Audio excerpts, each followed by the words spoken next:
जय हिंद। भारत माता के वीर सपूतों, आगामी सेना के जवानों, स्वागत करते हैं आपका हमारे अपने यूट्यूब चैनल आर्मी तैयारी पर। आज मैं फिर से आपके बीच इंडियन आर्मी के 2019 के क्वेश्चन पेपर का पार्ट 2 लेकर आया हुआ हूं। इससे पहले मैंने करीब 2 से 3 पेपर इंडियन आर्मी के 2019 के प्रीवियस ईयर क्वेश्चन पेपर को बता दिया है। करीब 2 से 3 क्वेश्चन पेपर 2019 के और 2018, 2017, 2016 और 2015 के भी क्वेश्चन पेपर को काफी अच्छी तरीके से बताया हुआ है। तो यदि आपसे ये सारे प्रीवियस ईयर क्लासेस मिस हो गए हो तो आप आई बटन पे क्लिक करके या फिर डिस्क्रिप्शन बॉक्स में जाकर उन वीडियोस को देख सकते हैं, जिसमें आपको प्लेलिस्ट का लिंक दिया गया है और वहां पे जाकर आपको सीरियल वाइज सारे के सारे क्वेश्चन पेपर्स मिल जाएंगे। और देखिए ये हमारा पार्ट 2 चालू हो चुका है। इससे पहले हमने पार्ट 1 में टोटल 25 क्वेश्चन किए थे, जिसमें आपके सिलेबस के अनुसार 5 जीके के, 5 रीजनिंग के और 15 क्वेश्चन थे जीके के। तो हमारे पार्ट 1 में इतने कवर हो चुके हैं। अब हम पार्ट 2 में स्टार्ट करेंगे और पार्ट 2 में जो है हमारा 15 क्वेश्चन होगा मैथ का और 10 क्वेश्चन होगा केमिस्ट्री का, जैसा कि आपके सिलेबस में दिया गया है।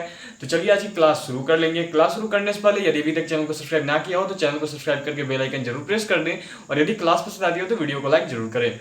और गाइस, जिनकी भी अभी एग्जाम होने वाली है 1 नवंबर को, उनके लिए, उन टेक्निकल वालों के लिए ये शायद लास्ट वीडियो होगी, ये शायद लास्ट क्लास जाएगी टेक्निकल वालों के लिए, जो कि आज आ रही है आपकी करीब 29 तारीख को, 29 अक्टूबर को। तो ये जो है हमारी लास्ट क्लास है, तो इसीलिए मैं आपको ज़्यादा से ज़्यादा क्वेश्चन आप पर आज छोड़ूंगा, आपको आज देने का कोशिश करूंगा, ताकि मैं देख सकूं कि आप कितने का आंसर सही दे पाते हो या नहीं। तो इसीलिए माइंड मत करना, मैं आपको आज ज़्यादा से ज़्यादा क्वेश्चन आज आप पर छोड़ने वाला हूँ, क्योंकि आपकी ये लास्ट क्लास है और आपने करीब पिछले 2 महीने से तो प्रीवियस ईयर की क्लासेस अटेंड की हुई हैं, प्रीवियस ईयर के वीडियोज़ देखे ही हुए हैं। और आपका देखो 1 नवंबर का एग्जाम होने वाला है, आज 29 अक्टूबर है, तो इस तरीके से तो आपके पास केवल 30 और 31 2 दिन ही बचे हैं। तो अगर अभी आप खुद से स्कोर नहीं कर पाते हो तो काफी बुरी बात है, आपको स्कोर तो अपना बढ़ाना ही होगा। तो इसीलिए मैं कुछ क्वेश्चन आज आप पे छोड़ूंगा, ज्यादा से ज्यादा क्वेश्चन मैं आज आप पे छोड़ूंगा। मैं तो ऐसे 1-2 क्वेश्चन एवरीडे छोड़ता ही हूं, पर मैं आज ज्यादा से ज्यादा क्वेश्चन, करीब 5 से 6 क्वेश्चन आज मैं आप पर छोड़ने वाला हूं। मैं देखूंगा कि आप कितने सवालों के जवाब सही दे पाते हो। और बेस्ट ऑफ लक आपको, जिन भी टेक्निकल वालों की एग्जाम 1 नवंबर को होने वाली है उनके लिए बेस्ट ऑफ लक, क्योंकि ये हमारी लास्ट क्लास है। आज 29 अक्टूबर को हमारी लास्ट क्लास आ रही है पार्ट 2 की, और बाकी जो 30 और 31 अक्टूबर बचे हुए हैं, 2 दिन इस अक्टूबर के महीने में 1 नवंबर से पहले, तो उन 2 दिनों में नर्सिंग असिस्टेंट की प्रीवियस ईयर की एक पेपर आएगी 2019 की। तो इसीलिए टेक्निकल वाले बंदों के लिए बेस्ट ऑफ लक, जाओ अच्छे से एग्जाम देना। अब देखो, अब पढ़ने का टाइम निकल चुका है, अब आप पढ़ाई नहीं कर सकते हो, अब आपका टाइम है रिवीजन का, प्रैक्टिस सेट बनाने का, previous year question paper solve करने का। तो इसलिए जितना हो सके, जितना भी पढ़ा है अभी तक, उन सभी को रिवाइज कर लो, क्योंकि अब पढ़ने का टाइम गया, अब रिवीजन का पीरियड चालू हो चुका है, क्योंकि केवल 2 दिन ही बचे हुए एग्जाम में, 2 से 3 दिन। और अपने रिवीजन कर लो, प्रीवियस ईयर क्वेश्चन पेपर्स को बनाओ और जितने हो सके उतने ज्यादा प्रैक्टिस सेट को सोल्व करो। तो चलिए इसी के साथ क्लास शुरू करेंगे। अभी से आपको बेस्ट ऑफ लक, और आज जितनी ज्यादा हो सके क्वेश्चंस का जवाब देने का कोशिश आप सब करना। तो चलिए क्वेश्चन नंबर 26 से देखने वाले हैं। क्वेश्चन नंबर 26 हमारा दिया गया, sin 30 degree minus cos 60 degree plus tan 45 degree equal to what. ठीक है, आराम से क्वेश्चन को लिख लेते हैं। जो दिया गया है sin 30 degree minus cos 60 degree plus tan 45 degree, यही दिया गया है ना, ये हमें दिया गया है। sin 30 डिग्री का वैल्यू होता है 1/2, आप सब भी जानते हो, और cos 60 डिग्री का भी वैल्यू होता है 1/2, यही होता है। और प्लस में आपका आ जाएगा tan 45 डिग्री का वैल्यू, देख लो, हो जाता है आपका 1, ये होता है। ये कुछ भी नहीं है, तो ये देखो प्लस में है, तो ये प्लस इधर और ये माइनस इधर, तो ये दोनों कट जाएगा। अब क्या बचा, केवल 1 बच रहा है, तो हमारा आंसर हो गया 1, ऑप्शन नंबर सी। चलिए अब हम सभी क्वेश्चन नंबर 27 नंबर सवाल कर लेंगे। क्वेश्चन नंबर 27 नंबर सवाल दिया गया, 1 ग्रेड्स इक्वल टू व्हाट। ये यहाँ पे जी लिखा गया है, ठीक है, 1 का पावर जी दिया गया है, ग्रेड दिया गया है। आप सभी ने 11th क्लास में सेक्साडेसिमल सिस्टम पढ़ा था, ठीक है, आप सभी 11th क्लास में सेक्साडेसिमल सिस्टम पढ़ा था, जिसमें आपको रेडियन एंड ग्रेड्स, इन दोनों के बारे में आपको पढ़ना था, रेडियन और ग्रेड के बारे में पढ़ना था। जिसमें रेडियन में क्या होता है कि रेडियन में आपका ये रेडियन का साइन ये होता है, ऊपर में छोटा सी लिखा जाता है। 1 रेडियन इक्वल टू होता है 60 मिनट, और 1 ग्रेड्स की अगर मैं बात करूं तो 1 ग्रेड्स, यहां पे आपको जी लिखा हुआ मिलेगा, 1 ग्रेड, ये 1 ग्रेड्स इक्वल टू आपका होता है 100 मिनट। तो हमारा राइट आंसर कौन सा हो गया, ऑप्शन नंबर सी, क्योंकि हमसे ग्रेड्स पूछा गया था। 1 ग्रेड इक्वल टू 100 मिनट होता है। तो चलिए हम सभी क्वेश्चन नंबर 28 नंबर सवाल देख लेंगे। क्वेश्चन नंबर 28 नंबर सवाल दिया गया, sine A plus B plus sine A minus B equal to what, बताना है कि ये किसका फॉर्मूला है, ये फॉर्मूला दिया गया है, ठीक है। इन चारों में से किसी का ये फॉर्मूला है, sign A plus B plus sine A minus B. ये आपको भी 11th क्लास में पढ़ने को मिला होगा। 11th क्लास का ये फॉर्मूला है। देखिए इंडियन आर्मी जो आपसे मैथ के क्वेश्चंस देगी, ठीक है, वो आपको कोई टफ क्वेश्चन नहीं देने वाली है। पहला बात तो आप ये जान लो कि ऊपर से आपको तो मिल रहा है 60 मिनट और क्वेश्चन करीब आपको 50 करने के हैं, 60 मिनट मिल रहा है, 50 क्वेश्चन करना है। वो आपको पेपर पर 60 मिनट दिखता है, 60 मिनट मिलता भी नहीं है, क्योंकि आपको वो ले देकर आपको करीब 50 मिनट ही देते हैं। वो पहले ही कॉपी छीन लेते हैं और काफी लेट से आपको क्वेश्चन मिलेगी, तो बात तो सिकुड़कर वो 50 मिनट पर ही आती है। तो देखिए इंडियन आर्मी भी समझता है इन बातों को। जो बोर्ड लेती है exam CE common interest test जो होता है आपका, सीई जो एग्जाम होती है, वो भी जो आपका कॉमन इंटरेस्ट एग्जामिनेशन जो है वो सीधी तरीके से नाम के अनुसार ही कॉमन होती है, ठीक है। वो बिल्कुल सामान्य होती है, कोई आपसे टफ नहीं दिया जाता है। जितनी भी मैथ के क्वेश्चंस में बोलूं, फिजिक्स बोलूं, केमिस्ट्री बोलूं, सारे के सारे आपके कंपटीशन लेवल के होते हैं, 10 तक ही होते हैं, 10th क्लास तक ही होते हैं। बस थोड़े से कुछ आप देखो, आप पहले तो टेक्निकल के हो कि आपने पीसीएम फिजिक्स केमिस्ट्री मैथ से पढ़ाई की हुई है और आप टेक्निकल काफी अच्छे पोस्ट पे जॉब करने में जा रहे हो इंडियन आर्मी का, तो वो थोड़ा सा आपका 12th लेवल का कुछ क्वेश्चन 11th 12th से मैथ के कुछ फॉर्मूले बेस के पूछ देते हैं। तो यदि फॉर्मूले बेस ही पूछेंगे, ज्यादा टफ नहीं पूछेंगे आपसे, केवल फॉर्मूले के अनुसार ही पूछा जाएगा। ऐसे क्वेश्चन ही आपको मैथ में देखने को मिलेंगे। बड़ा से बड़ा क्वेश्चन वो कोई भी हो इंडियन आर्मी में, मैथ का आपका जो क्वेश्चन है वो बस फॉर्मूला बेस्ड होगा। ऐसा होगा कि आप बस फॉर्मूले पे रखोगे, आपका आंसर आ जाएगा। तो सिंपल मैथ के क्वेश्चन होता है, कोई टफ नहीं आता है कि ज्यादा पढ़ना है, ये करना है, सिंपल बेस ही होगा। एग्जाम का आर्मी है, कोई एसएससी रेलवे ये सब नहीं है, यूपीएससी नहीं है जो आपका हाईएस्ट लेवल तक जाने वाला है। इसका रिटेन का लेवल लो लेवल ही होता है। सीधे तरीके से समझते हैं कि ना ही भाई ये एसएससी है, ना ही रेलवेज है, ना ही यूपीएससी है, ये आर्मी का एंट्रेंस का एग्जाम हो रहा है। सिंपल फॉर्म ही होता है, सिंपल सिलेबस पे, सिंपल बेस पे एग्जाम होती है। और देखो आप सबने पहले तो फिजिकल क्रैक कर दी है, उसके बाद सबसे टफ जिसकी मेडिकल होती है आर्मी की, मेडिकल भी आपने क्रैक कर दी है।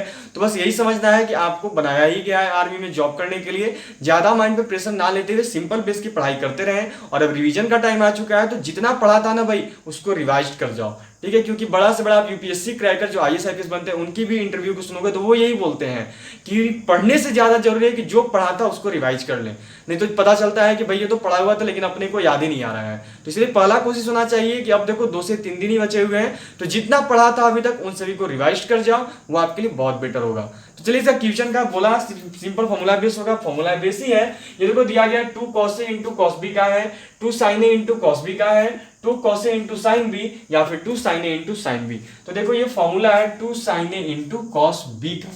2 sin A into cos B आपका इक्वल टू होता है क्या, 2 sin A into cos B equal to आपका जो फॉर्मूला होता है वो है, देख लो यहाँ पे, sin A plus B plus में sin A माइनस B, ये फॉर्मूला होता है। तो हमारा राइट आंसर हो गया ऑप्शन नंबर बी। चलिए हम सभी क्वेश्चन नंबर 29 नंबर सवाल कर लेंगे। 29 नंबर सवाल दिया गया sine into sine inverse x equal to what. ये भी एक फॉर्मूला बेस्ड ही है, cos x या 1 या फिर x या फिर sin x। तो देखिए ऑप्शन नंबर सी हमारा सही है, see sine into sine inverse x equal to होता है आपका x। ये आपको फॉर्मूला था क्लास 12th में आपको पढ़ना था इनवर्स ट्रिग्नोमेट्री में। चलिए अब हम सभी क्वेश्चन नंबर 30 नंबर सवाल कर लेते हैं। क्वेश्चन नंबर 30 नंबर सवाल दिया गया, समीकरण x स्क्वायर माइनस 8x प्लस 15 इक्वल टू 0, तो मूल ज्ञात करें। ये देखो ये आपका अलजेब्रा सेक्शन का क्वेश्चन है, तो इसको हम सभी समीकरण दिया गया है तो इसको क्या करेंगे, गुणनखंड विधि से सोल्व करेंगे। x स्क्वायर माइनस 8x प्लस 15, गुणनखंड विधि कैसे सोल्व करते हैं ये आप सब भी जानते हो, क्लास 10th में काफी अच्छी तरीके से आपने इसकी पढ़ाई की थी। तो कैसे सोल्व करते हैं, इसका एक तरीका है कि इसको हम लोग 2 संख्याओं में तोड़ते हैं, 2 पद में तोड़ते हैं, और ऐसे 2 पद में तोड़ते हैं कि उन दोनों को जोड़ने या घटाने पर इसके बराबर आ जाए और गुणा करने पर इन दोनों के बराबर आ जाए। ऐसे ही तोड़ते थे, याद करिए गुणनखंड विधि, कि इस बीच वाले को हम लोग ऐसे दो पद में तोड़ेंगे कि जो उसको जोड़े या घटाएं तो इसके बराबर हो जाए और गुणा करने पर इन दोनों के बराबर हो जाए। तो गुणा करने पर कितना आना है, 15, और इसके आगे कुछ भी नहीं है तो कितना है 1, मतलब कि 15 आना चाहिए। गुणा करने पर उन दोनों को 15 आना चाहिए और जोड़ने या घटाने पर कितना आना चाहिए, 8 आना चाहिए। याद रहे माइनस में 8 आना चाहिए। तो चलिए 8 आना चाहिए माइनस में। अब इसको क्या करेंगे, सोल्व करते हैं, देखते हैं किस पद से तोड़ा जाए। तो पहले तोड़ने के लिए कितने पद में तोड़ना है, 2 पद में तोड़ना है हमें, आप सबको भी पता है 2 पद में तोड़ा जाता है, माइनस दे दिया। अब 2 पद में तोड़ने के लिए देखेंगे तो पहले 8 कितना से टूटेगा, कितना कितना से 2 पद में देख लेंगे। तो पहले 1 से जाएगा, 1 और 8 यही रहेगा ना 8 को तोड़ने के लिए। तो 1 और 8 तो गुना करेंगे तो जोड़ेंगे या घटाएंगे तो 8 तो आएगा, लेकिन क्या गुना करने पर आपका 15 आ जाएगा, नहीं आएगा। तो अब कितना से जाएगा 8, तो अब देखो आगे 2 से जा सकता है, ठीक है, 2 से 4 बार में कटता है। तो 2 और 4 को गुना करेंगे तो 8 आएगा, हमें लाना था गुना करने पर 15, तो ये भी नहीं चलेगा, जोड़ने या घटाने पर 8 आना चाहिए था, तो ये जोड़ने या घटाने पर भी 8 नहीं आएगा। अब बात आती है लास्ट में 3 से चलेंगे, 3 से क्रैक करते हैं, 3 से कोशिश करते हैं। तो 3 और 5, जब 3 और 5 को गुना करोगे तो 3 5 होता है 15, तो हमें गुना करने पर इन दोनों को 15 लाना था और 15 हमारा आ रहा है। अब जोड़ने या घटाने पर 8 लाना था, तो जोड़ेंगे तो 8 तो आ ही जाएगा। तो चलिए क्या हो गया हमारा 5 और 3। अब देखिए यहां पर क्या करेंगे, माइनस है तो भाई माइनस तो लिखना ही पड़ेगा, तो पहला 3 ले लेते हैं तो आपका हो गया 3x। अब आगे भी चिन्ह लगाना पड़ेगा, कौन सा चिन्ह लगाएंगे, तो देखो अगर यहाँ पे प्लस लगा दिया, पहले से ही माइनस है तो इसको चेंज कर नहीं सकते हैं, तो अब यहाँ पे चिन्ह लगाना पड़ेगा 5 को लिखने के। तो अगर प्लस लगा दिया तो प्लस और माइनस क्या होता है, घटता है, घटाव किया जाता है, तो 5 में से 3 घटाना पड़ जाएगा। हमें यहाँ पे जोड़ना है, तो जोड़ने के लिए क्या करेंगे कि जैसे इधर माइनस है ना, यहाँ पे भी माइनस लगाकर 5x लिख देंगे और प्लस में 15। बात को समझे, देखो ध्यान से, हो जाएगा ना, 5 से 3 में गुना करेंगे तो 5 3 15 आ रहा है हमारा, और जोड़ने या घटाने पर -8 आना चाहिए था। तो माइनस माइनस क्या होता है, जुटता है, तो माइनस में जुटता है, तो जुटेगा तो 3 और 5 जुटेगा तो कितना आएगा 8 आ गया हमारा।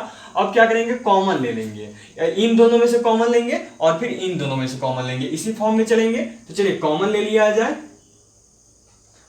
एक्स स्क्वायर माइनस 3x, इन दोनों में क्या कॉमन है, तो दोनों में देखिए x तो है, यहाँ पे 2x है, यहाँ पे 1x है, तो x को कॉमन लेता हूं, बच गया यहाँ पे x और बीच में माइनस, और यहाँ से x चला गया तो केवल बचा हुआ है आपका 3, ये हो गया हमारा। अब ये माइनस का चिन्ह है यहाँ पे, तो माइनस तो देना ही होगा। अब इन दोनों में से क्या कॉमन ले सकते हैं, देखो यहाँ पे 5 है और यहाँ पे भी 5 है, इसमें भी 5 है, 3 5 15, 5 यहाँ पे भी है, तो 5 को कॉमन ले लेंगे। 5 कॉमन लेने के बाद अब यहाँ पे क्या बचा, तो यहाँ पे केवल आपका x बचेगा, और x बचने के बाद अब यहाँ पे कितना बचेगा, तो यहाँ पे आपका देख लो 5 3 15, 3 बचेगा। याद रहे भाग के फॉर्म में जाता है, जोड़ घटाव के फॉर्म में, कॉमन नहीं, भाग के फॉर्म में गुना लिया जाता है, मल्टीप्लिकेशन एंड डिवाइडेशन के फॉर्म में। अब देखो बात आती है कि यहाँ पे कौन सा चिन्ह होगा, तो आप बोलोगे कि यहाँ पे भाई प्लस था तो यहाँ पे प्लस कर दो, तो नहीं, यदि बाहर अपोजिट चिन्ह का साइन कॉमन है तो अंदर ब्रैकेट में चिन्ह बदल जाएगा। अपोजिट चिन्ह का मतलब क्या, ये था प्लस, इसका अपोजिट बाहर में माइनस कॉमन में है, तो इसलिए इसका भी चिन्ह क्या हो जाएगा, माइनस ही हो जाएगा। तो ये आ गया हमारा। अब इसको क्या करेंगे, यहाँ पे इक्वल टू में 0 चलने देंगे। अब क्या आ गया, तो पहला पद बन रहा है हमारा x माइनस 3 ऐसे, और दूसरा ब्रैकेट क्या बन रहा है, तो x माइनस 5, यही हुआ ना। अब इसके बाद क्या करेंगे हम सब कि यहाँ पे कर लेंगे इफ, या यदि भी लिख सकते हो, इफ करके एक पद को ले लेंगे x माइनस 3 और 0 था तो equal to 0, x equal to क्या हो गया, ब्रैकेट तोड़ेंगे और 0 था और 3 को उधर भेजेंगे तो ये माइनस हो जाएगा, तो प्लस में जाएगा, तो 0 + 3 इक्वल टू कितना हो गया हमारा 3 हो गया। और फिर इफ करके अगला भी ले लेंगे, अगला क्या है, तो अगला है आपका x + 5 इक्वल टू 0, और वही आएगा x equal to 0, x minus 5 है, x माइनस 5 इक्वल टू 0, तो x माइनस 5। अब यहाँ पे इधर माइनस में तो हो जाएगा प्लस में, तो 0 + 5 और x इक्वल टू आपका हो गया 5। तो हमारे कौन कौन से पद है, 3 और 5, 2 पद आए हैं, और 3 और 5 कहाँ पे है, तो बी नंबर ऑप्शन में। तुम्हारा राइट आंसर है ऑप्शन नंबर बी। चलिए हम सभी क्वेश्चन नंबर 31 31 नंबर सवाल करेंगे। नंबर 31 31 नंबर सवाल दिया गया, यदि a² + b² इक्वल टू 234 234 और ab इक्वल टू 108 है तो a + b का मान ज्ञात करें। हमें यहाँ पे a + b का मान बताना है, तो दिया गया क्या है पहले उसे लिख लेते हैं। तो लिख लेता हूं मैं यहाँ पे दिया हुआ है, या फिर गिवन दैट भी हो सकता था, पर मैं हिंदी लैंग्वेज में ही ले रहा हूँ। a² + b² इक्वल टू है आपका देख लो 234, और फिर क्या है ab इक्वल टू 108, यही है ना। हमें वैल्यू निकालना है किसका, a + b by a minus b का। तो एक चीज आप सब जान लो कि a + b इक्वल टू होता है अंडर रूट, क्या होता है, under root a² + b² minus plus ab a plus b equal to ये होता है, याद रहे इसके सामने लिख रहा हूं, a plus b equal to ये होता है, और a minus B equal to होता है आपका a minus b. A minus B equal to आपका हो जाता है under root a minus B equal to आपका हो जाएगा under root a square minus a square plus b square minus a b. ये होता है आपका formula, a square minus b square and minus a B में आपका फॉर्म हो जाएगा, सॉरी ये आपका 2ab होता है, ठीक है, ये 2ab होता है, ये 2ab के फॉर्म में चलता है। अब देखो आपको एक चीज ध्यान में आ रहा होगा कि ये a प्लस बी का होल स्क्वायर का फॉर्मूला है, तो जी हाँ बिल्कुल, जब इस रूट को हम सब इधर भेज देंगे तो बराबर के इस साइड आने पर रूट जो है स्क्वायर बन जाता है, तो जब यहां से रूट हट जाएगा तो ये क्या बन जाएगा, इनका स्क्वायर हो जाएगा, और फिर a प्लस बी का होल स्क्वायर हो जाएगा a square plus b square plus 2ab, simple होता है। अब ये देखो ये जो रूट है, जब इस रूट को हम सर इधर दाएं साइड ला लेंगे, लाना नहीं है, एग्जांपल दे रहा हूं, ऐसे बनेगा नहीं, केवल आपको समझाने के लिए कर रहा हूं, क्योंकि आपके दिमाग में आ रहा होगा कि ये फॉर्मूला तो जाना पहचाना लग रहा है, बस केवल रूट ऊपर में है, तो उसी को समझा रहा हूं। अब ये देखो ये जो रूट इसके ऊपर में है अभी, अब जब इस रूट को बराबर के इधर लेकर आएंगे, जब ये राइट साइड इसको लेफ्ट, मेरा राइट है ये, जिसको लेफ्ट साइड से राइट साइड से लेफ्ट साइड में लेकर आएंगे, तो ये जो है रूट यहाँ पे स्क्वायर बन जाएगा, और स्क्वायर होने के बाद a माइनस बी का होल स्क्वायर हो जाएगा, और a माइनस बी का होल स्क्वायर देखोगे तो a square plus b square minus 2ab, यही होता है। लेकिन हमें यहाँ पर स्क्वायर नहीं लगाना है, तो इसीलिए a plus b equal to आपका फॉर्मूला हो जाएगा under root a square plus b square plus 2ab, और a minus B equal to formula हो जाएगा a square plus b square minus 2ab, यही फॉर्मूला होता है, आप सब भी जानते हो। तो चलो ये हो गया। अब उसके बाद इसको क्या करेंगे, हम सब सोल्व कर लेते हैं। तो अंडर रूट के फॉर्म में चल रहे हैं, अब दो अंडर रूट है, इसके लिए बड़ा एक रूट ले लेते हैं, ठीक है, दो रूट लेने से अच्छा है कि एक बड़ा रूट ही कर लिया जाए, तो बड़ा रूट करेंगे तो क्या हो जाएगा a square plus b square, A square plus b square का वैल्यू देखो कितना दिया हुआ है, तो आपका दिया हुआ है, ध्यान से देखोगे तो 234 दिया हुआ है ना, देखो इनका बोल रहा हूं, ये a square plus b square equal to कितना दिया हुआ है, a square plus b square equal to 234 है, तो इन दोनों की जगह पे हो गया 234। अब है 2 इंटू ए बी का वैल्यू भी दिया हुआ है, कितना दिया हुआ है 108। अब क्या है a square plus b square, तो a square plus b square equal to दिया हुआ है 234, 234। अब क्या है यहाँ माइनस है, तो माइनस, अब क्या हो गया 2 इंटू ए बी का वैल्यू है कितना आपका, तो ए बी का वैल्यू है देख लो 108। मैंने आपको बोला था ना कि इंडियन आर्मी सिंपल फॉर्मूले बेस्ड पे क्वेश्चंस देती है, देख लो इसको ध्यान से, कुछ ये ऐसा ही दिखेगा आपका। तो अब जब आप सब इतना कर लोगे तो अब क्या होगा, तो अब हम सभी इनको घटा लेंगे, ठीक है, बड़ा सा रूट रहेगा, और फिर यहाँ पे बाई का चिन्ह हो जाएगा। अब करेंगे 234 और यहाँ पे प्लस का चिन्ह हो जाएगा, 2 इंटू 108 करोगे तो 8 2 जा 16 का 6 हाथ में कैरी करेगा 1, 2 इंटू 0 और फिर 1 हासिल हो गया 1, और 2 इंटू 1 जा 2 हो गया। वैसे ही चलेगा यहाँ पे भी 234, और बस माइनस में यही गुना करना था तो लिख लेता हूँ 216, इतना ही आया है हमारा। देख लेना ये है और फिर ये है। अब यहाँ के बाद में सीधे आपका यहाँ पे आ रहा हूँ, ध्यान रहे मिस मत करना, यहाँ के बाद यहाँ पे आ रहा हूं, इसके बाद यहाँ पे आऊंगा। अब क्या है आपका अंडर रूट 234 और 216 को जोड़ते हैं, कितना आएगा 6 और 4 0, हाथ में कैरी रहेगा 1, 3 और 1 4, और एक कैरी किया था हासिल, वो हो गया 5, और 2 और 2 कितना हो गया हमारा 4, टोटल आ रहा है 450। और फिर 234 में 216 घटाओगे तो कितना आएगा, तो यहां से एक जब हासिल लेंगे तो ये हो गया 14, 14 में से 6 गया तो कितना बचेगा, तो 14 में से 6 जाने पर आपका 8 कैरी करेगा, 8 बचेगा। यहाँ पे बचा 2 में से 1 गया तो आपका बचेगा कितना, तो 2 में से 1 गया तो बच जाएगा 1, और ये 2 में से 2 जाएगा तो 0 ही होगा। खुद से घटाकर भी देख सकते हो, मैं यहाँ पे थोड़ा फास्ट लेकर चल रहा हूँ। तो ये हो गया आपका। अब क्या करना है, तो 18/450 तो भाग देंगे, तो 18 जब 450 को काटते हैं तो कितना होगा, तो 18 दूनी हो गया आपका, 18 दूनी 36, 18 दूनी 36 हो जाएगा। फिर आपका यहाँ पे बच जाएगा 9, 9 और 15 होता है, 9 बचेगा, तो 18 25 होता है 90, कितना आ गया आपका अंडर रूट 25। और 25 का रूट जब तो बनाओगे तो ऑप्शन पे जानते हो क्या हो जाएगा 5 गुना 5, और ये लास्ट में होता है 2 ठो है तो 1 5 बाहर आएगा, मतलब कि हमारा आंसर हो रहा है 5, ऑप्शन नंबर सी। चलिए हम सभी क्वेश्चन नंबर 32 नंबर सवाल कर लेंगे। 32 नंबर सवाल दिया गया है a to the power m into a to the power n equal to what. बताना है कि क्या होता है। देखो ये फॉर्मूला आप सब पढ़ चुके हो, आप सब भी जानते हो। ये एक फॉर्मूला होता है कि जब पावर आपस में होते हैं तो क्या होता है, जब मल्टीप्लिकेशन में पावर होंगे तो क्या होता है, भाग देते हैं, गुना करते हैं, घटाते हैं या जोड़ते हैं। ये पावर है, ठीक है, ये पावर दिया गया, ये 2 भी हो सकता है, 3 भी, 4 भी, 5 भी, कितना भी हो सकता है। तो आपको यहाँ पे बताना है, ये फॉर्मूला है, ये आप क्लास 9th में इसको पढ़े हो, ये फॉर्मूला दिया गया है, इसमें आपको बताना है कि क्या होता है। a का पावर m इंटू a का पावर n यदि है तो आप कोई भी डिजिट रख के समझ सकते हो। तो क्या होता है, गुना में पावर क्या होता है, तो आप सभी जानते हो कि गुना में मल्टीप्लिकेशन में पावर जो है आपस में जुड़ता है।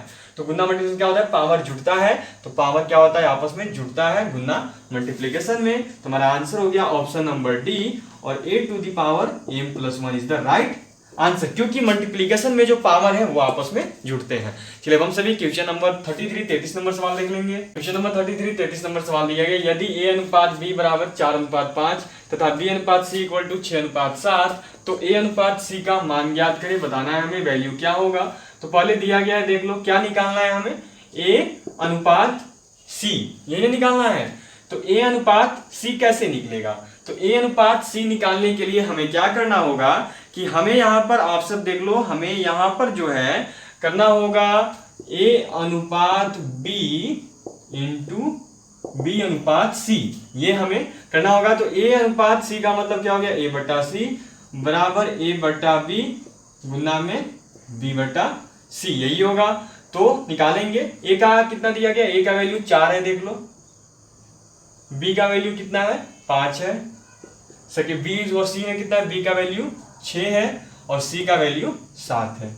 क्या आ जाएगा हमारा, तो देखोगे ध्यान से, तो 4 6 24, 4 6 24 एंड 5 7 35, 5 7 35। तो हमारा आंसर आ रहा है a अनुपात c इक्वल टू 24 अनुपात 35। ये हमारा राइट आंसर हो गया ऑप्शन नंबर सी। चलिए हम सभी क्वेश्चन नंबर 34 नंबर सवाल कर लेंगे। क्वेश्चन नंबर 34 नंबर सवाल दिया गया, यदि भुजा 2 है तो समबाहु त्रिभुज का क्षेत्रफल ज्ञात करें। हम यहाँ पे समबाहु त्रिभुज का क्षेत्रफल बताना है। तो समबाहु त्रिभुज का क्षेत्रफल बराबर क्या फॉर्मूला होता है, आप सब भी जान रहे होंगे।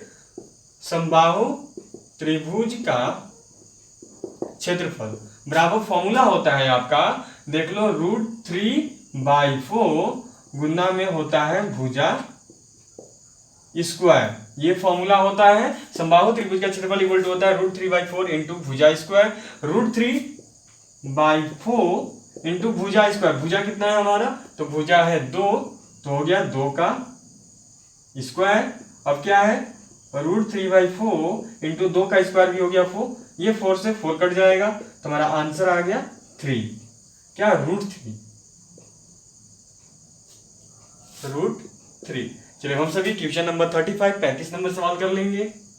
क्वेश्चन नंबर 35 नंबर सवाल दिया गया, मिश्रधन इक्वल टू व्हाट, ए मूलधन, बी मूलधन गुना ब्याज, सी मूलधन प्लस साधारण ब्याज, या फिर डी इनमें से कोई नहीं। यहाँ पर आपको 4 ऑप्शन दिए हैं, पूछा जा रहा है मिश्रधन इक्वल टू क्या होता है। तो ये तो काफी इजी है, ये आपको साधारण ब्याज आपने पढ़ी है, चक्रवृद्धि सिंपल इंटरेस्ट, कंपाउंड इंटरेस्ट तो आपने पढ़ी ली होगी। अगर आप टेक्निकल के हो और मैथ की 15 क्वेश्चन अटेम्प्ट करने जा रहे हो तो जाओ कमेंट बॉक्स में जाकर इसका आंसर मुझे सेंड करो। मैं आपको ये नहीं बताने वाला हूँ, काफी इजी क्वेश्चन किया गया है ये आर्मी के द्वारा।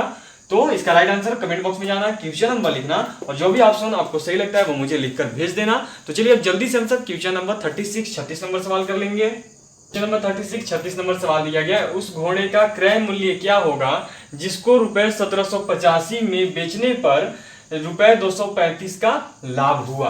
ठीक है, तो बेचने पर जितने में बेचते हैं उसको बोलते हैं विक्रय मूल्य। विक्रय मूल्य कितना दिया हुआ है, तो विक्रय मूल्य दिया हुआ है, देख लो 1785, और फिर क्या है का लाभ हुआ, लाभ कितना दिया गया है, तो 235, लाभ बराबर है आपका कितना 235। यहाँ पे रुपए ये सब नहीं लिखूंगा, लास्ट में लिख दिया जाएगा। अभी सीधे आगे बढ़ते हैं। तो अब देखो हमें निकालना है क्रय मूल्य। तो क्रय मूल्य बराबर एक फॉर्मूला होता है, और वो है आपका विक्रय मूल्य माइनस लाभ, ये होता है फॉर्मूला। विक्रय मूल्य क्या हो गया 1785, और माइनस में लाभ है आपका, देख लो 235। 1785 में से 235 घटाएंगे तो कितना होगा, 5 में से 5 गया तो 0, 8 में से 3 गया तो 5, 7 में से 2 गया तो 5 और 1 रहेगा ही, तो हो गया 1550, ऑप्शन नंबर सी। तो कितना क्रय मूल्य था उस घोड़े का, तो 1550 रुपए। चलिए हम सभी क्वेश्चन नंबर 37 37 नंबर सवाल कर लेंगे। क्वेश्चन नंबर 37 37 नंबर सवाल दिया गया 5550 का 50% इक्वल टू वॉट, बताना है कितना होगा। लिख लेता हूं 5550 का मतलब क्या हो गया, गुना 50% हटाएंगे तो नीचे हो गया बटा में 100, ये जीरो से ये जीरो, ये जीरो से ये जीरो कट जाएगा, क्या बच रहा है 555 गुना में 5, यही बच रहा है ना। चलिए सोल्व कर लेंगे, कितना आता है 5 पचे 25 का 5, हाथ में कैरी करेगा 2, हासिल 2, 5 पचे 25 और 2 हो गया 7, हासिल हो गया 2 और 5 पचे 25 और फिर से 2 हासिल था तो हो गया 27, कितना आ रहा है 2775, ऑप्शन नंबर सी। चलिए हम सभी क्वेश्चन नंबर 38 38 नंबर सवाल कर लेंगे। क्वेश्चन नंबर 38 38 नंबर सवाल दिया गया 0.5 गुना 7.0 प्लस 50.0 इक्वल टू वॉट, बताना है कितना होगा। तो देखो सिंपल सा, पहले गुना कर लेंगे, बोर्डमा से तो पहले गुना ही होगा, तो पहले गुना करेंगे 0.5 गुना 7.0, तो 7 बचे कितना हो गया हमारा 35 हो गया। अब देखो क्या दशमलव के गुना में जो पहले तो सिंपल गुना करते हैं और फिर जितने दशमलव होते हैं उतने को जोड़ के जो आता है उसमें उतना आगे बाद बैठा देते हैं। तो कितने दशमलव है, देखो 1 दशमलव है। 1 कैसे बोल रहा हूं, क्योंकि पीछे में दशमलव का कोई मतलब नहीं होता। यदि दशमलव के बाद जीरो है, पीछे यदि दशमलव के बाद जीरो है तो दशमलव का कोई वैल्यू नहीं रहता है, दशमलव मिट जाता है। तो इस तरह दशमलव मिट चुका है यहाँ पे। 0.5 गुना 7 करेंगे, 7 पचे 35 और 1 दशमलव था तो यहाँ पे 1 अंक के बाद दशमलव लगा देंगे।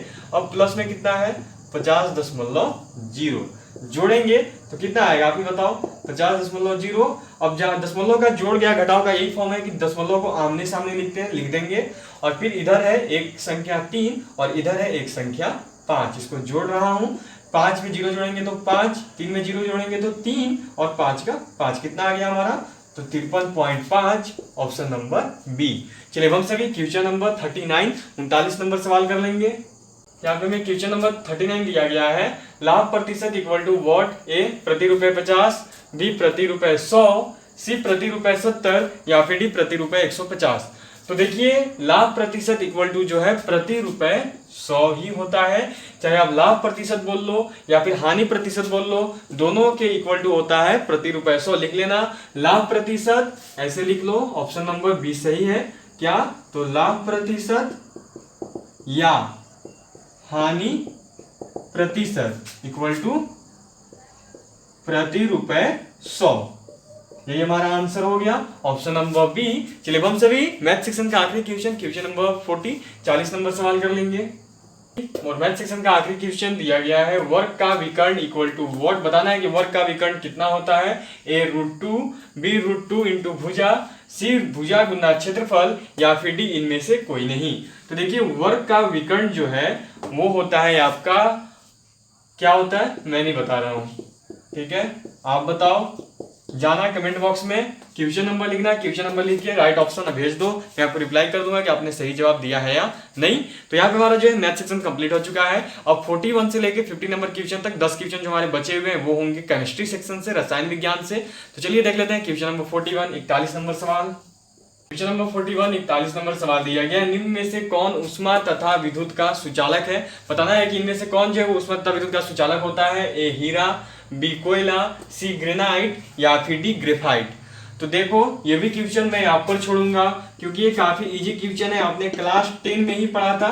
पहला बात तो ये सारे के सारे अधातु हैं और आप सब दिमाग लगा लोगे कौन सा ऐसा अधातु है जो कि ऊष्मा और विद्युत दोनों का सुचालक होता है। आप सब भी इसका आंसर बिल्कुल जानते हो, जानना भी चाहिए। तो क्वेश्चन नंबर 41 आप पर है। क्वेश्चन नंबर 41 का ऑप्शन लिखना, जो भी आपको सही लगे कमेंट बॉक्स में जाकर क्वेश्चन नंबर लिख के जो भी ऑप्शन आपको सही लगता है मुझे लिखकर भेजो कौन सा आपको सही लगता है। चलिए हम सभी क्वेश्चन नंबर 42 42 नंबर सवाल कर लेंगे। क्वेश्चन नंबर 42 42 नंबर सवाल दिया गया मुलायम कोयला के नाम से जाना जाता है। ए एंथ्रासाइट, बी ग्रेफाइट, सी कोक या फिर डी बिटुमिनस। तो देखिए इसका राइट आंसर जो है वो आपका हो जाएगा बिटुमिनस। बिटुमिनस को मुलायम कोयला के नाम से जाना जाता है, ऑप्शन नंबर डी, और वो क्या है तो बिटुमिनस। अब देखो मैं जितने भी क्वेश्चन आपसे कर रहा हूँ ऐसा मत करना कि गूगल सर्च पे जाकर सर्च करके ऑप्शन का आंसर दे देना। ईमानदारी रखो क्योंकि आपका 2 से 3 दिन के बाद एग्जाम होने वाला है। मैं कोई भी क्वेश्चन पूछूं, यदि आपको उसका आंसर नहीं आता है तो कमेंट बॉक्स में क्वेश्चन नंबर लिखकर ये बता देना कि सर मुझे इस क्वेश्चन का आंसर नहीं पता है, तो मैं आपको रिप्लाई कर दूंगा कि इसका आंसर क्या होता है। बिल्कुल भी सर्च मत करना, कहीं से भी एक्सटर्नल उसका मत लेना, यूज मत करना, कहीं से भी सपोर्ट मत लेना, खुद से आंसर नहीं कुछ करना। और यदि ना आता हो तो कमेंट बॉक्स में जाकर सीधा तरीका से लिख देना। जैसे मैंने 41 पूछा तो वो लिखना कि सर मुझे क्वेश्चन नंबर 41 नहीं पता है, मैं आपको उसका रिप्लाई दे दूंगा कि उसका राइट आंसर क्या है। तो चलिए हम सभी क्वेश्चन नंबर 43 43 नंबर सवाल कर लेंगे। क्वेश्चन नंबर 43 43 नंबर सवाल दिया गया है, निम्न में से कौन सीमेंट का मुख्य संघटक है। बताना है कि सीमेंट का मुख्य संघटक निम्न में से कौन है। ए जिप्सम, बी चूना पत्थर, सी राख या फिर डी कोयला। तो देखिए सीमेंट का मुख्य संघटक है चूना पत्थर। ठीक है, क्या संघटक है सीमेंट का, तो सीमेंट का मुख्य संघटक है बी, और बी नंबर ऑप्शन दिया गया है चूना पत्थर। चलिए हम सभी क्वेश्चन नंबर 44 44 नंबर सवाल देख लेंगे। 44 नंबर सवाल दिया गया है, निम्न में से कौन सा तापक तत्व विद्युत प्रेस में प्रयुक्त होता है। अब देखो ये क्वेश्चन तो आपको देखते ही लग रहा होगा कि भाई विद्युत प्रेस, ठीक है, तापक तत्व, ये तो फिजिक्स में होना चाहिए था और आप सही भी हो। ये जो क्वेश्चन है विद्युत प्रेस मतलब क्या होता है, आयरन, विद्युत आयरन, जो कि आप लाइन से कनेक्ट करके अपने कपड़ों में आयरन मारते हो, उसी को विद्युत प्रेस बोला जाता है। तो मैंने भी जब मेरे हाथ में भी क्वेश्चन आया था इस जोन का 2019 का, तो जब मैंने भी इस क्वेश्चन को देखा, क्वेश्चन नंबर 44 को जब मैंने भी देखा तो मैं भी पूरी तरीके से शॉक था कि भाई केमिस्ट्री सेक्शन में आखिर कैसे जो है विद्युत प्रेस को शामिल किया जा सकता है। केमिस्ट्री सेक्शन में विद्युत प्रेस कैसे आ सकता है, ये तो फिजिक्स सेक्शन में होना चाहिए था। लेकिन इसका एक कारण है, इसका कारण क्या है, देखो तापक तत्व, और तापक तत्व से ये हो गया आपका धातु एवं अधातु वाले चैप्टर में ये चला गया, धातु एवं अधातु, मेटल्स एंड नॉन मेटल्स के सेक्शन में चला गया। और मेटल्स एंड नॉन मेटल्स आपको पढ़ने थे केमिस्ट्री सेक्शन में, तो इसीलिए ये आपका केमिस्ट्री सेक्शन बन चुका है। तो माइंडली मत लेना, ये मत सोचना कि भाई विद्युत प्रेस कैसे आ गया, ये तो फिजिक्स सेक्शन होना चाहिए था, ये केमिस्ट्री में कैसे आ गया। तो कारण यही है, तापक तत्व होने की वजह से ये आपका विधातु एवं अधातु, मेटल एंड नॉन मेटल में चला गया, उसी वजह से जो यहाँ पे आपका विद्युत प्रेस को यूज कर लिया गया है। अब बात कर ली जाए तो विद्युत प्रेस में किस तापक तत्व का प्रयोग होता है। जो विद्युत प्रेस होती है, जो विद्युत आयरन होती है, उसमें बताना है कि कौन सा तापक तत्व का प्रयोग होता है। ए तांबा, बी नाइक्रोम, सी सीसा या फिर डी लोहा। तो देखो मैं तो आपको क्वेश्चन का आंसर देना नहीं चाहता हूं, लेकिन सोच रहा हूं कि किसी को आएगा नहीं आएगा, इसलिए दे दिया जाए इसका आंसर। तो इसका राइट आंसर है कि देखो नाइक्रोम का यूज किया जाता है। वो जो प्लेट नीचे लगी होती है, वो जो प्लेट नीचे लगी होती है आयरन में आपकी, वो नाइक्रोम से बनाई जाती है, वही जो गर्म हो जाती है। तो इसीलिए हमारा राइट आंसर है ऑप्शन नंबर बी। और ये क्या हो गया, तो ये हो गया आपका नाइक्रोम। चलिए हम सभी क्वेश्चन नंबर 45 45 नंबर सवाल कर लेंगे। क्वेश्चन नंबर 45 45 नंबर सवाल दिया गया, प्याज लहसुन में गंध किस तत्व की उपस्थिति के कारण होता है। बताना है कि प्याज और लहसुन में जो गंध है वो आपका किस तत्व की उपस्थिति के कारण होता है। A lithium, B sodium, C potassium या फिर डी क्लोरीन। देखो प्याज और लहसुन में जो गंध होता है वो बताना है कि वो किस तत्व की उपस्थिति के कारण होता है। तो उसका कारण है पोटेशियम। पोटेशियम की वजह से प्याज और लहसुन में जो है आपको गंध महसूस होती है, वो गंध देते हैं। चलिए हम सभी क्वेश्चन नंबर 46 46 नंबर सवाल देख लेंगे। 46 नंबर सवाल दिया गया, कार्बन एक है। बताना है कि कार्बन क्या है, धातु, अधातु, उपधातु या यौगिक। तो ये क्वेश्चन आपके ऊपर, ठीक है। आज मैंने बोला था कि मैं ज्यादा से ज्यादा क्वेश्चन आज आपको देने का कोशिश करूंगा, और देखो वैसे ही क्वेश्चन दे रहा हूं जो कि मुझे लगता है कि आपको इजी लगेगा, ठीक है। मैं आपके लेवल को जज नहीं कर रहा हूं कि आपका यही लेवल है, आपका लेवल इससे भी है, काफी ऊंचा आपका लेवल है, मैं मानता हूं। लेकिन मैं आपको इजी फॉर्म का ही क्वेश्चन दे रहा हूं, इजी लेवल का, ना ही मॉडरेट दे रहा हूं, ना ही एक्सीलेंस लेवल का दे रहा हूं, इजी लेवल का क्वेश्चन मैं आपको दे रहा हूं। तो इसका आंसर बताओ, कमेंट बॉक्स में जाकर क्वेश्चन नंबर लिखो, और क्वेश्चन नंबर लिख के जो भी ऑप्शन आपको सही लगता है वो मुझे लिखकर भेजो। मैं आपको रिप्लाई करूंगा कि इसका आंसर क्या है। और यदि आंसर नहीं आता हो तब भी कमेंट बॉक्स में लिख देना कि सर मुझे क्वेश्चन नंबर 46 का आंसर नहीं पता है। इतना लिख दो कि सर मुझे क्वेश्चन नंबर 46 का आंसर नहीं पता है, मैं आपको रिप्लाई कर दूंगा। चलो अब हम सभी क्वेश्चन नंबर 47 47 नंबर सवाल देखेंगे। क्वेश्चन नंबर 47 47 नंबर सवाल दिया गया, जल एक उत्कृष्ट विलायक है क्योंकि इसके अणु हल्के भार वाले हैं, उदासीन हैं, अत्यधिक ध्रुवीय हैं या फिर अध्रुवीय हैं। तो देखिए जल एक उत्कृष्ट विलायक होता है क्योंकि इसके अणु जो है अत्यधिक ध्रुवीय होते हैं। Option number C. चलिए हम सभी क्वेश्चन नंबर 48 48 नंबर सवाल कर लेंगे। नंबर 48 48 नंबर सवाल दिया गया, आग बुझाने के लिए प्रयुक्त गैस है। बताना है कि आग बुझाने के लिए निम्न में से किस गैस का प्रयोग किया जाता है। ए नियॉन, बी नाइट्रोजन, सी कार्बन डाइऑक्साइड या फिर डी कार्बन मोनोऑक्साइड। तो इसका राइट आंसर है देखिए ऑप्शन नंबर सी।